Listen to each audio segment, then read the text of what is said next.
4 lessons I learned the hard way. And when I say the hard way, I really mean it. It took me a long time to get these lessons. And here's what I know. No amount of money or education is going to fast forward this for anyone. You have to go through rejection, failure.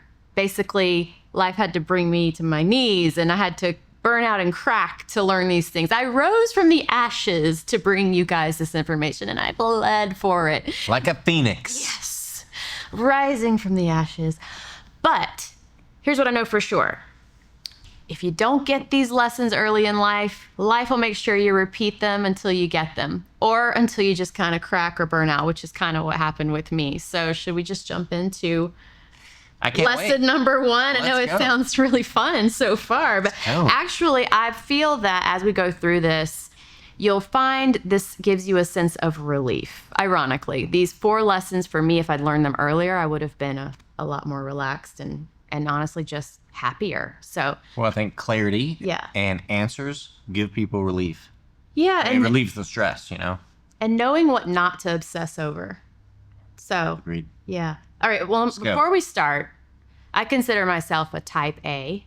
Would you say what do you think? You think you're a type A? No, I'm not. I mean, type A is super analytical, you know, examines things with their blue in the face. I'm like, let's just aim, fire, ready, fire, aim. I mean, that's how I am. I don't even, I just go. If I feel in the gut to go, man, let's do it. Let's do it. And I can't do it fast enough. Let's go. So you're not a type A? No. That's so cute. So I'll just tell you, type A is someone who's highly ambitious, driven, can be very competitive, and leads them to a high level of success. Often impatient, has trouble relaxing. Well, obviously, I don't know what type A means, so I am type A. Yeah, that was funny. Okay, so... Okay, I'm type A. Downsides of type A: workaholism, burnout, stress, anxiety. So before you think, ooh, she sounds really fun, because I am describing myself, I happen to be a type A with a type B edge, and I did all this online, so, you know, I didn't make this up. Because I can be patient in certain situations. I can be a really good listener. Like, when it's important to me, I'm a really good listener. I can embrace change and be flexible because I've basically trained myself to consider other types of thinking, or I would just be only the type A, and that's kind of hard to live with. And it's hard to live that way. What's a super analytical person? What is that called? It's a type A. I mean, I wouldn't consider myself super analytical. I mean, I will analyze things, but... Well, you know, type A is not one thing. So right, okay. That's one of them, maybe. Gotcha. I know I ask a lot of questions. You were talking about me. But you know what? It got me where I'm at. If I hadn't asked so many questions, I don't think I'd know what I'm about to share with you. So lesson number 1 is stop trying to be so dang amazing. And that sounds kind of like a strange tip. But what I'm referring to is that type A's can lean towards perfectionism. Guilty. I am not made for a world where 100% is the goal. This triggers my type A in the wrong direction. So if I'm striving for perfection, it's not going to be good for me. It's going to make all my worst traits come out. And I'm telling you, I tried for 100% for most of my life and thought, you know, I'm going to get this perfect if it kills me. And I'm telling you, it almost did. And I'm over it. You know, it's like 90% is an A. And what is wrong with that? Striving for 100% perfection all the time was paralyzing, because you can't achieve 100%. You really can't. So trying to all the time pretty much just paralyzed my efforts. It made me ineffective. It also was exhausting. Yes. For no reward, because never did it ever turn out that I got 100% with everything all the time. So another side effect, constantly disappointed. Instead of celebrating small wins along the way, I was always critical of myself. And it really just stunted my ability to be happy. I heard So what have you found in that? I heard an amazing quote. I don't know who said this, but the great artists like the Picassos and the Van Goghs, they knew when to stop painting. They knew when to stop. You know, and an artist will continue. They want it perfect. I mean, they tweak and a little more of this, a little more of that. And the great artists know when to say, put the paintbrush down and say, it's complete. It's finished. And so I just always keep that in my brain because you're right. You and I want to, you know, do things to the fullest. We want to do it the best we can. We want to be known as doing great things, and we're scared. I am, at least, that people think I'm lazy, or I halfway do it, or I'm not a go-getter. And gosh, that's not what I want. You know, I want people to think, wow, that guy goes after it, and whatever he touches, man, he pours into it. You know, that's what I want to be known for. So I have that worry of, oh my gosh, I don't want people to think that I'm glad you said worrying about what people think. Yeah. Because that is one of the big... Is that number 2? Drivers. No, we're still on 1. We're still on number 1? That's one of the big drivers behind being a perfectionist is you're thinking, oh, what did that look like to others? What did that sound like to others? And I'm guilty of that. I've decided to sacrifice perfectionism for authenticity. And I have found a lot of peace with that. That's powerful. I'll give you a funny story. I was, you know, I take yoga, right? I knew that. You know that. And so I'm on my way to be all zen, but I'm late. I'm also late a lot. And I, you know, the bad driver bug took over me. And this person in front of me didn't turn right on red, and they could have, and we could have all made it through the light, and they didn't. And I went around them and cut them off. So I'm like, get out of my way. I got to be zen. I need to go be peaceful. Move, beep. I didn't honk. But then I pulled into the yoga parking lot not long after that and realized, I think that car just pulled in behind me. She's in your class. And I was like, oh no, didn't think that through. But what I didn't do was notice who got out of the car and then maybe go up to them and talk to them. So I go home and later think, oh my gosh, there's so many people that go to this class with a white car. Who was it? I got to figure it out. I've got to go up to them, and maybe I should say something, or maybe I should just show them I'm, you know, that was a bad moment. Don't judge me, you know, my worst moment forever. But none of that logical stuff happened. Instead, for the next year, I thought I knew who it was in the class. So I made an effort to go up to them a lot and just be really nice and say, you know, hopefully they'll see that they'll forget about that moment, and I wouldn't just bring it up and say, hey, were you the one in the car? Because I thought that would be awkward too. Eventually, I came to a point where I said a couple of things. I've got a story in my head that there was definitely someone in this class, and it might not even be someone in this room. Second, I've decided to bend over backwards for an entire year on a possibility that this person's upset with me and has decided to judge me for the rest of my life on this one action. And then I thought, if they've done that, I don't know that we need to be friends anyway. Because that was a moment. Hopefully they could forgive, and they've had their own moment, and not think, well, that's who she is in her entirety forever.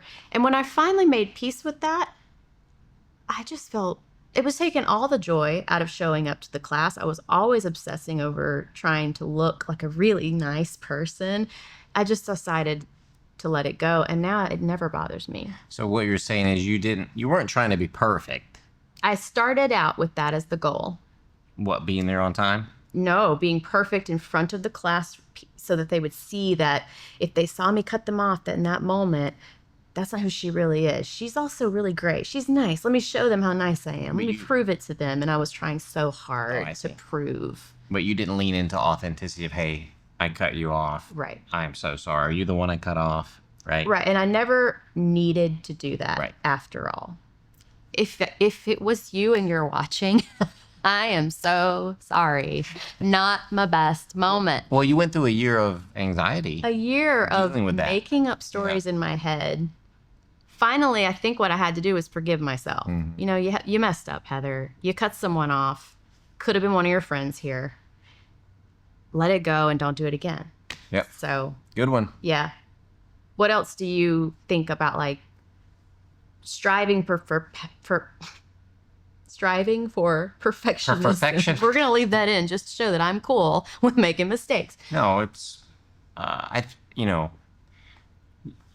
think you and I both want to be good. We want to be good, and that's just it. And maybe not perfect, but as good as we can. You hear the thing all the time: do the best you can. Do the best you can. Mm-hmm. So, is that the best? So it's not to me always perfect, but I do want to work hard and do the absolute best I can. And sometimes I worry about what other people are thinking, and they're going to look at me like this, and those are stories I make up in my head. They're all made up. I mean, who knows? They're probably not thinking that at all. They're not thinking. People aren't thinking about you or me as much as you think they are, right? I mean, I was just they're about to thinking say themselves, right? People aren't thinking about me. They're thinking about themselves. Right. Yeah. And I'm thinking about myself, not other people, for the most part too. And so are you. And when I remind myself that, I'm fair. Oh yeah, they're not thinking about me. Yeah. Yeah, they're not thinking care about me. But yeah, so I've come to peace with a B plus and an A are still great. Doesn't have to be an A plus plus. And an 80 to 85 is still a B plus. And I'm even happy with that sometimes. They're saying C's get degrees. Even C's get degrees.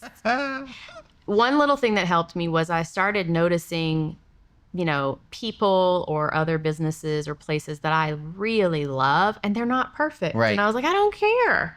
I don't even care. You're not going to stop patronizing the business. Yeah, I'm not even thinking about the 10% better they could be doing, and I'm not faulting them for that. So why am I doing that to myself and putting myself up to these impossible standards? Right.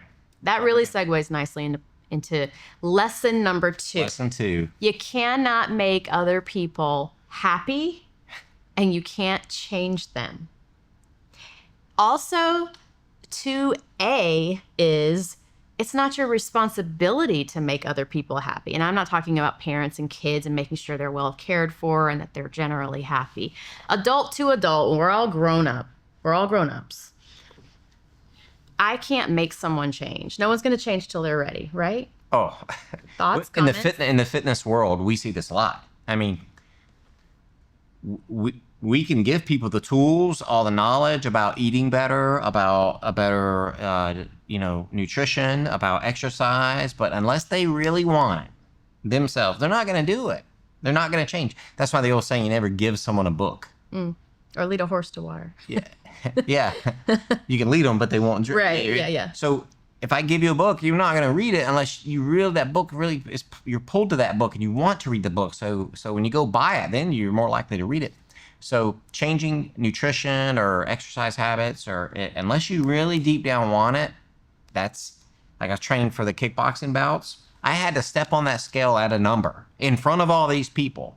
And if I didn't hit that number, I'm off the card. I can't fight. I'm penalized. They take my pay away. All these things can happen. And oh my gosh. So it held me accountable, right? But I wanted it. I wanted to change. I wanted to be lean. I wanted to be strong. And I wanted to make that weight. I mean, people have to really want it. If you hadn't really wanted it, as soon as it got hard, you would have said, never mind. Yeah. So it's that passion. Yeah, I've always had a thing for seeing someone else doing something and thinking, oh, let me help them. I know an easier way, or let me give them a tip of mine. And then just through the years, people don't respond to that because they didn't ask for the help, So exactly. When someone doesn't ask you for your opinion, they probably don't want it. But you know what I think about that? I'm just kidding. I don't care. I used to be sad that they didn't want to take my suggestion. Right. But not everyone's the same. For instance, one of the sneaky culprits behind this being dangerous is someone like me assumes everyone else needs what I need to feel better, or assumes everyone's thinking what I'm thinking generally. So when I offer this idea, they're going to be like, oh yeah, that's great. But that isn't how it works. So, my love language isn't yours. So if I only gave you what I needed, that wouldn't really be what you need. So I've got to be able to wrap my head around other ways of thinking. And I think I know yours is you love physical touch, like, hey, and mine is boat. Yes. My love language is boat. Yeah. And so I can't just boat for you. That's not what you need, No. And I need boat. Yeah. I think it comes from your heart. You want to help. Yeah. it comes from the right place, but then it drives you crazy when people don't want to take the advice, right? I mean, so I don't think it's bad to want to help people, but just knowing that you're not going to change everyone. And I found the way to change the outside is first change the inside. Change me. I can control me. Yeah. So if I can change me, like if I want to get my friends and coworkers working out more, guess what I need to do? I need to work out more and show them I'm working out more. And then they see that and they're like, oh, Shannon's working out more. I need to go work out more. Yeah, and it kind of ripples out. And you can invite them, and if they say no, there's no judgment. Exactly. It's not like, okay. But if I'm like, yo, hey, Patrick, come work out with me. Patrick's our camera guy back there. I know we're doing good when he's laughing at us. But yeah, so to me, you could drive yourself crazy if you try to change everyone. And getting people to change a habit or a lifestyle or belief is like getting them to change religion. You can't do it. I mean, unless they want it. Unless they absolutely want it. I mean, 100%. Yeah. Yeah. So unsolicited help comes from my heart from a good place. So sometimes something that's a positive from a good place can still not be the right move. Right. Because help that's unsolicited usually isn't well received. That person's not in the frame of mind to take it. They're either three things. They don't have any idea they need to change at all. They totally don't want to at all, or they don't know how. When they're ready, the teacher will present itself, and they have to be the one to kind of make that catalyst. Okay. So I think, I have learned this lesson through, again, a lot of studying. As you know, I go to talk therapy almost every month. It's just part of my maintenance of my life and my routine. And reading a lot of books about letting go of control of others and replacing it again with something else that's better. And I've replaced it with what can I control about my reaction to that person? Yeah, your response. Right? My response. How do you respond? I see something I don't love. Instead of going up and trying to change that, like you just said, you work on yourself. I've been going inside and saying, well, what can I do to respond differently to this situation so that, again, I don't go crazy. It's kind of right in line with that perfectionist thing. Yep. Running around trying to make people change has got to be the most exhausting thing. And it's just... And it can be annoying. Oh, I can be totally annoying if I constantly like, try this, try that. And I've learned a lot, being married 18 years. Just to let you do it, stir your pre-workout with a knife. Whatever. If it stirs it up. Okay, I hear you. Look the other way. As the great Jim Rohn said, for things to change, you have to change. Right? And I'd love that quote. Honestly, if everyone was focused on just changing themselves and being happy inside, that would solve 90% of the world's problems right there. If you like what we're talking about so far, be sure and click on the PDF or the link below to get a PDF that's going to summarize what we're talking about. Lesson number 3. This is actually a quote I say a lot, so you know what I'm going to say. I know. What? Be your own hero. Yes. Be your own hero. Mel Robbins, one of my idols, says, no one's coming to save you, which sounds harsh. But you know what? As soon as you realize this, it gives you an amount of peace. And you're like, okay, well then if it's going to be, it's up to me. How does that rhyme go? Something like that. No one's coming to save you. No one can get you up and make you do XYZ. Nobody but you can get up and do that. And I myself have saved myself throughout my life in many different ways by getting out of bad situations, growing as a person, changing what I need to change. If you don't believe that you can be your own hero, look back at the things you've been through already that you never wanted to go through. And I know you have them. And I know you have more than one of them. Many, many times you've been through a situation you didn't want to go through. And you're here on the other side of it. Or maybe you're going through the middle of a new one, but you've come from others. Use that as your own proof of track record. There's my track record. I got through that. I got through this. I got through that. I can get through this one I'm in now. That's helped me tremendously. Oh, the human spirit is so strong. And I used to teach kids karate. I used to karate. I grew up. My first job ever was warming up a karate class for kids, and when I was 13 years old. But I used to do this little lesson I learned from a martial arts instructor a long time ago. I would say, "Hey," and I'll make the kid's name up, Johnny. I'd say, "Hey, Johnny, how high do you think you can kick? Hold your hand up." And he'd put his hand up, and I'd put my hand there and say, "Okay, kick my hand." And the kid would swing his leg and kick my hand. I'd say, "Perfect, Johnny." And then I'd say, "Okay, Johnny, watch this." And I took exactly where he put his hand, and I went, "Here." I said, "Now kick my hand." And guess what? Every time they kicked it. Every time. And what does that prove? That you can do more. You can always do more and better than you think you can. You can always do a little more than you think you can. And that lesson right there, I remember it to this day.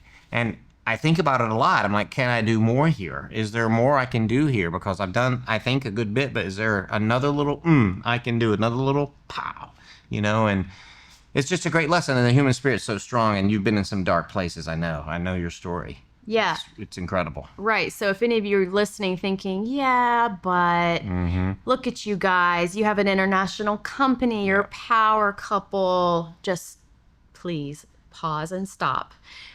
We were not raised with any of this that we have now. I wasn't raised with anything even in the same zip code of what we have achieved together and individually. Yeah. I was raised in Section 8 housing, food stamps, by a single mom. I was a single mom myself for a couple of years, and at that time not receiving child support, and I was making $300 a week. And this was only 1 years ago. 300 a week is not enough, but I made it. I wasn't late on my bills. I was determined that no matter what, I was going to make it. I cleaned houses for a living. Waited tables. Yep. So I've been in the service industry. I have been absolutely destitute, and I know what it's like to change that. So yes, you can. We did it. If we can do it, if I did it, you can do it. Anyone from any background can change this, but only if you want to. Back to point number 2, only if you want to. And when you're ready, you're ready. Sometimes I think about something for a long time. One day I'm like, I'm ready. And then I'm in the zone and nothing could stop me. So when that moment happens, sometimes it's just a blink of an eye.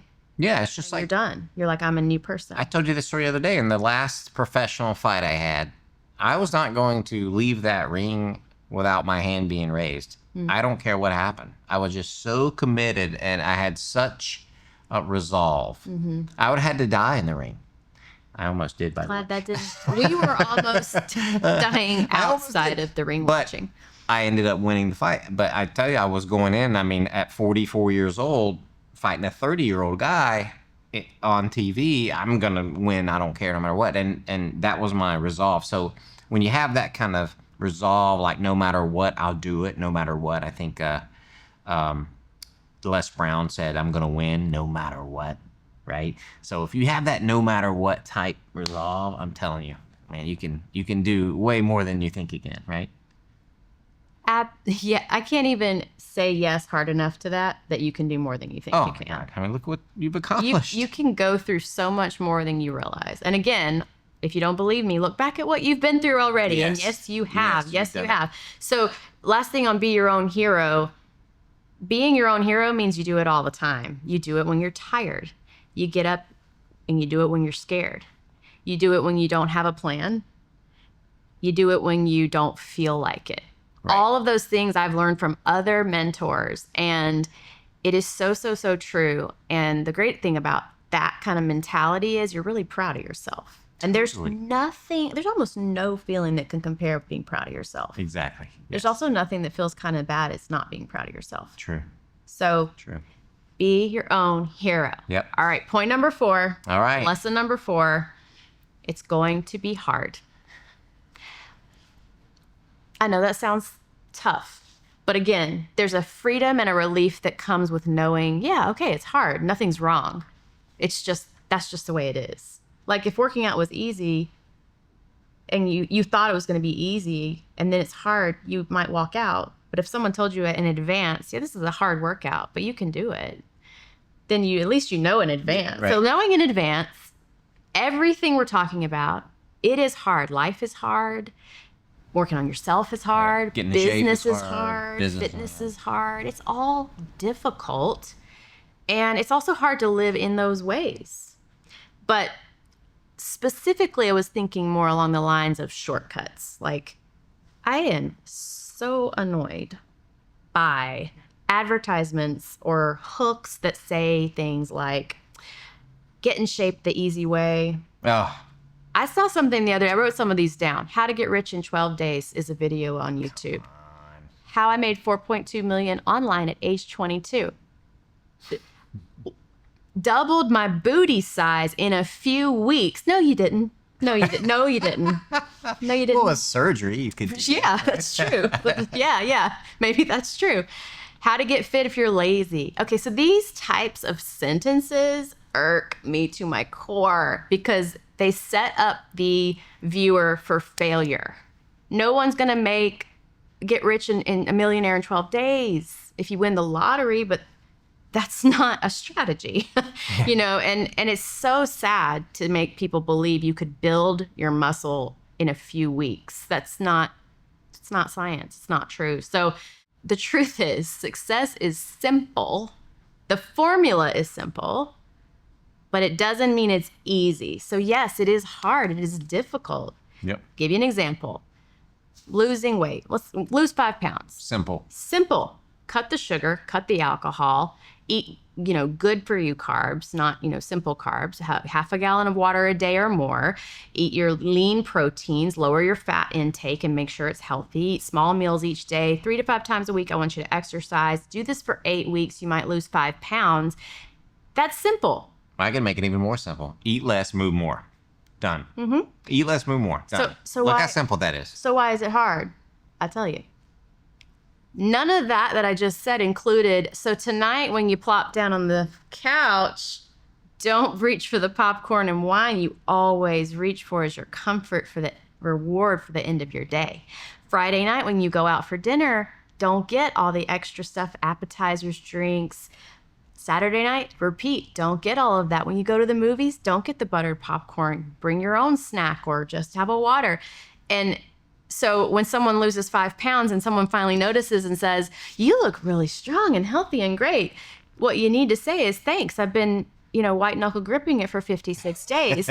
I have been If people don't saying, see that. They see the end result and go, oh, you got it so easy. Or, oh, it's natural for you.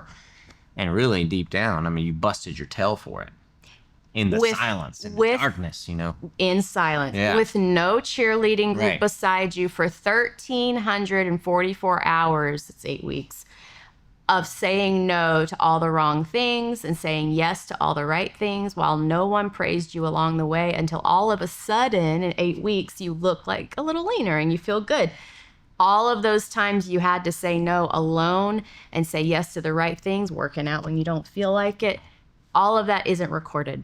That's not, recorded online. That's Right. not on Instagram stories and put in social usually. You see someone's after. Yeah. They're already successful. They're a fitness model.